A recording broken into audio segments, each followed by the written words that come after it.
saya baru diundang Pak Haji Roma Irama podcast. Pak Haji juga sama Yai Sodikul Wa'dil Amin. Penasaran, coba Yai katanya terangin sebelum podcast, kita ngobrol dulu, coba terangin dulu nih, sebenarnya Kiai ini yakin nggak ini bahwa Habib ini bukan cucu Nabi? Yakin, seyakin-yakinnya, hakul yakin. Hakul yakin kan ada ilmul yakin, ada ainul yakin, ada hakul yakin. Kalau hakul yakin itu udah musyahadah, karena saya udah musyahadah kitabnya. Kalau ilmu yakin, saya dikasih tahu kayak sekarang nih bapak-bapak yang balas baca bahwa Habib bukan cucu Nabi. Yakin, yakin yang ngomong Kiai Iman, pengasuh pondok pesantren, anggota LBM PBNU, wakil katib PWNU Banten, ketua komisi fatwa MUI Provinsi Banten. Bisa yakin, itu arane ilmul yakin.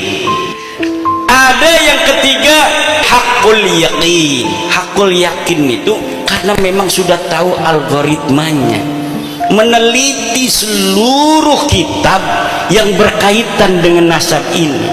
Jadi lamun arep digoyang-goyang luar bisa. Walaupun orang-orang berfatwa karena suatu hal mensahihkan nasab alawi, saya tidak terima, kecuali sayanya musyahadah dalil dianya.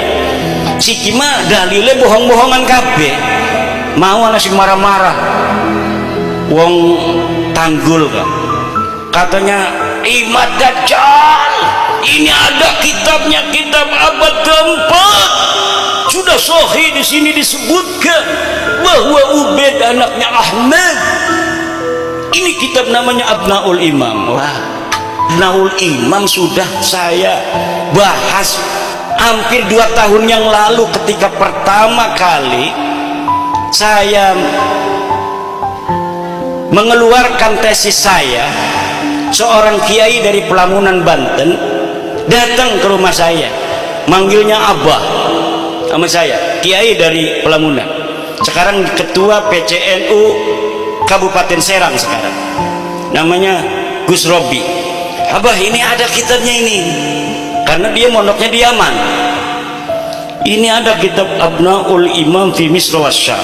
Masya Allah, kata saya tidak ketemu kitab ini, kok Kiai Robi bisa ketemu. Sini saya lihat, saya teliti kitabnya, ternyata kitab ini adalah kitab palsu, baru dicetak tahun kemarin, tetapi mengatasnamakan tahun 473 atau 37 Hijriah.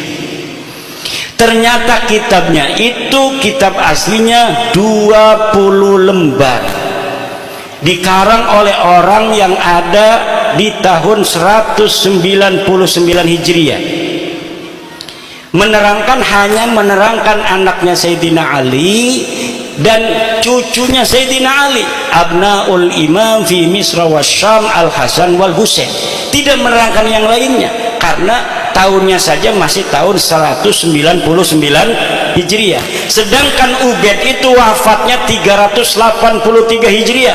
Masa iya orang yang hidup di tahun 199 Hijriah bisa mencatat orang yang ada di tahun 383 Hijriah? Bohong apa aku? Bohong. Lah iki jebari marah-marah bahwa kitabnya sudah ditemukan, ini kitab abad keempat. Ya 473 kan kudunya abad kelima. Wis ngomongnya salah, isinya salah.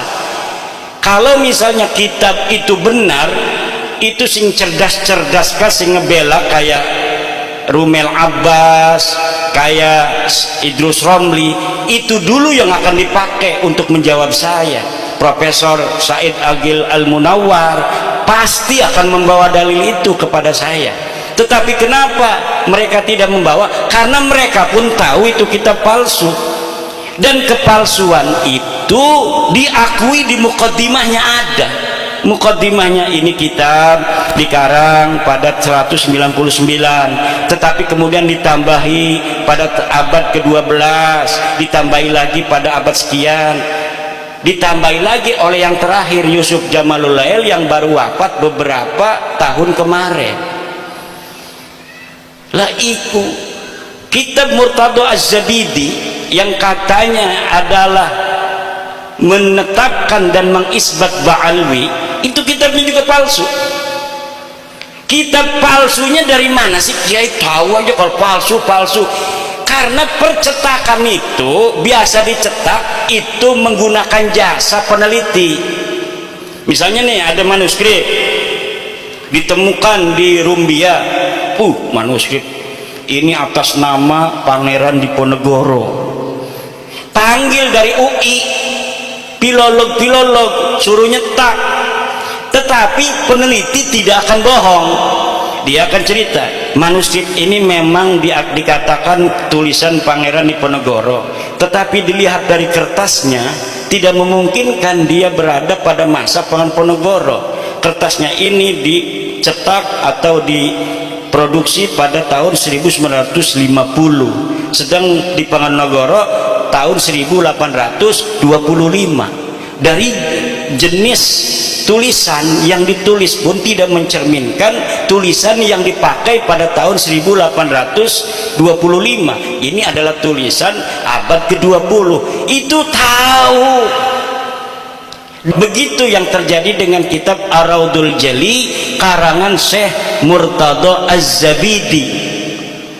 Coba beli kitab Ar-Raudul Jali karangan Syekh Murtadho Az-Zabidi, cetakan Yaman Darul Fatah. Itu dari mukaddimahnya sudah jelas bahwa manuskrip ini tidak ditemukan sebelum keluar, dicatat, disalin oleh Hasan Muhammad Qasim. Ini orang abad 50 tahun yang lalu, dia baru meninggal 50 tahun yang lalu. Katanya dia menyalin dari tulisan seorang yang bernama Abdul Mu'ti Al-Wafai yang berada di Khazanah Al-Wafaiyah Mesir. Tetapi sekarang manuskrip yang ada di Wafaiyah Mesirnya sudah hilang.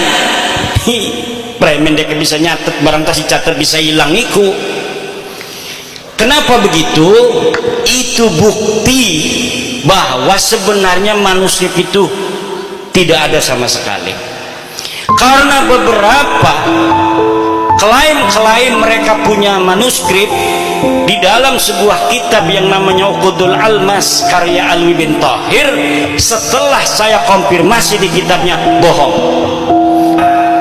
Keberadaan seseorang yang dikatakan dengan kesejarahan yang begitu luar biasa, pasti ada saja orang-orang sekitar dia yang menginformasikan tentang aktivitasnya waktu dia hidup. Tetapi nama-nama Ba'alwi ini sama sekali tidak ada. Faqih Mukhaddam jere bisa mi'raj 70 balen sebengi. Dia ada di abad ke-6. Banyak kitab abad ke-6 di Hadramaut di Yaman yang memberitakan tentang ulama-ulama Hadramaut. Satu pun tidak ada yang memberitakan orang ulama di Tarim namanya Faqih Muqaddam. Kenapa sih kepundeng-pundeng Kiai Himmat kok ngomong itu terus? Karena penting buat warga NU yang percaya kepada penghormatan kepada keluarga Nabi hanya warga NU.